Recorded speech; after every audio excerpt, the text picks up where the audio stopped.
करें हम इंडिया के पॉवर्टी रेशो के हवाले से, तो IMF की एक रिपोर्ट आई है जिसके मुताबिक इंडिया की जो एक्सट्रीम पॉवर्टी है वो 1% से भी बिलो कर चुकी है। बात करें हम इंडिया की पॉवर्टी रेशो की, तो IMF की रिपोर्ट आई है जिसके मुताबिक इंडिया की जो पॉवर्टी रेशो है वो 1% से भी कम आई है, यानी कि एक्सट्रीम पॉवर्टी जो है इंडिया की 1% से भी कम आई है अकॉर्डिंग टू IMF रिपोर्ट। इस हवाले से क्या कहना चाहेंगे आप? जी बहुत अच्छी बात है। असल में ये है ना, वो कहते हैं ना कि अगर आपका पड़ोसी अमीर हो ना तो फिर आपको भी ये डर नहीं होता कि बाहर जो है ना वो छिलके आएंगे कुछ, और छिलके आएंगे भी तो किसी अच्छी चीज़ के छिलके आएंगे। अब पड़ोसी अगर गरीब हो ना तो वो बेचारा क्या फेंकेगा, मैक्सिमम को घास घूस फेंकेगा, और अगर अच्छा हो तो कोई आम फेंकेगा, कोई अमरूद फेंकेगा। तो अब ये है कि हमारे ये जो बम शम वाले हमारे मसाले थी ना, और हम ये समझते थे, हमें खौफ था कि ये अंडर डेवलप कंट्री है इंडिया और मिसाल के तौर पे हमें इनसे ख़तरा थे, तो ये डेवलप्ड हुई है तो इसका फ़ायदा होगा, और पड़ोसी अगर अमीर हो तो ऑब्वियसली उसका फ़ायदा तो होता है। लेकिन ये है कि हम पता नहीं क्यों नहीं सीख रहे। मुझे सिर्फ यही अफसोस है पाकिस्तान से कि हम पता नहीं क्यों नहीं सीख रहे। चाइना हमारे साथ है, 1949 में वो आज़ाद होता है और किस कदर वो इमर्ज हो जाता है, पूरी दुनिया में दूसरे नंबर पे आ जाता है। इंडिया जो है वो हमारे साथ आज़ाद हो जाता है, और इतनी ज़्यादा डेमोक्रेटिक वैल्यूज़ हैं इंडिया की अच्छी कि एक दफ़ा मार्शल लॉ नहीं लगा और हम मुसलसल मार्शल लॉ उतनी जो है वो पॉलिटिकल जो है गवर्नमेंट नहीं चली जितनी मार्शल लॉ की चली। तो ये चीज़ें ऑब्वियसली सीखने की हैं इंडिया से हमें अनडाउटली सीखना चाहिए, और ये बहुत अच्छी चीज़ है। देखें, गरीब कहीं भी हो वो इंसान है, और अगर कोई भी इंसान भूखा सोता है तो उसका दर्द उतना ही है जितना हमें अपने घर में किसी के भूखे सोने का है। तो अगर पॉवर्टी लाइन से ऊपर आ रहा है इंडिया और पॉवर्टी की रेशो जो है वो कम हो रही है, तो ये बहुत अच्छी चीज़ है। मैं समझता हूँ कि इससे हमें भी सीखना चाहिए।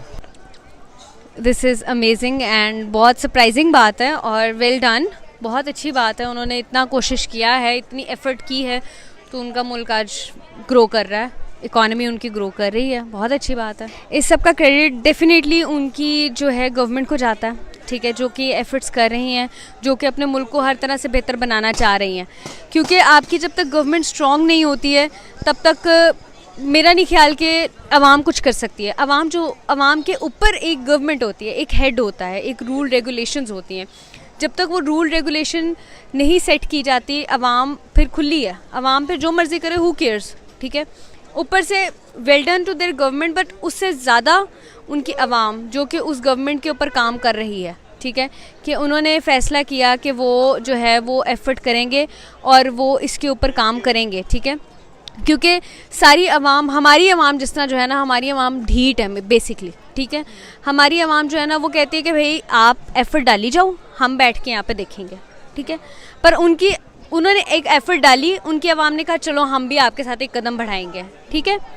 तो इस वजह से उनका जो इक्वल एफ़र्ट का काम था ना, उसकी वजह से they are growing, they are getting better economy wise, और हर चीज़ में वो काफ़ी आगे ग्रो कर। फिर सुहेल साहब, आज का हमारा सवाल ये है कि इंडिया में एक मेट्रो ट्रेन चलाई जा रही है कलकत्ता के अंदर, जो कि अंडर वाटर है, इसके बारे में क्या ओपिनियन रखते हैं?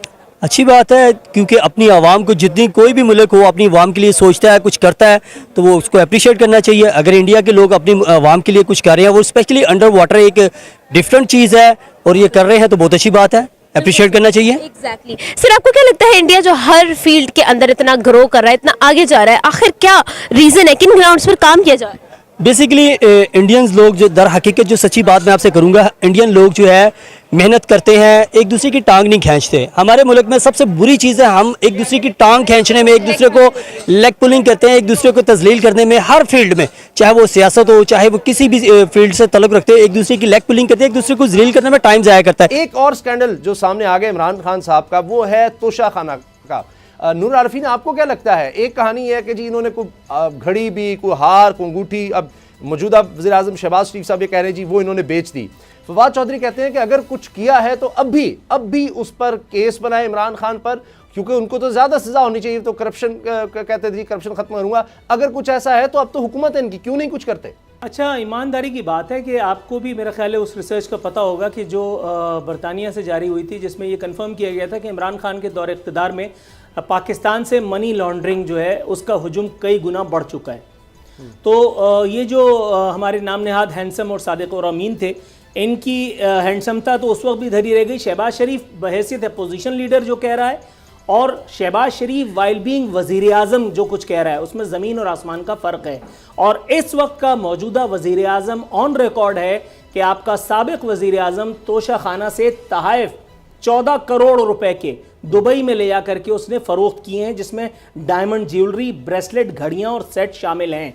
फवाद चौधरी ने दीदा व दानिस्ता इस एक बात का एज़ यूजुअल अपनी डिटाई का इर्तिकाब करते हुए उन्होंने बाकायदा इसका एतराफ़ करके पाकिस्तान तहरीक इंसाफ के हज़ारों नहीं लाखों वोटर्स के मुंह पर तमाचा, जन्नाटेदार तमाचा मारा है। बिलखुसूस हज़रत मौलाना साकिब निसार साहब के मुंह पर ये, उनके रुखसार पर यह तमाचा गया है, क्योंकि उन्होंने बाबाए पीटीआई पाशा भाई की ताउन से जो है इमरान खान साहब को जो सादिक और अमीन डिक्लेयर किया था,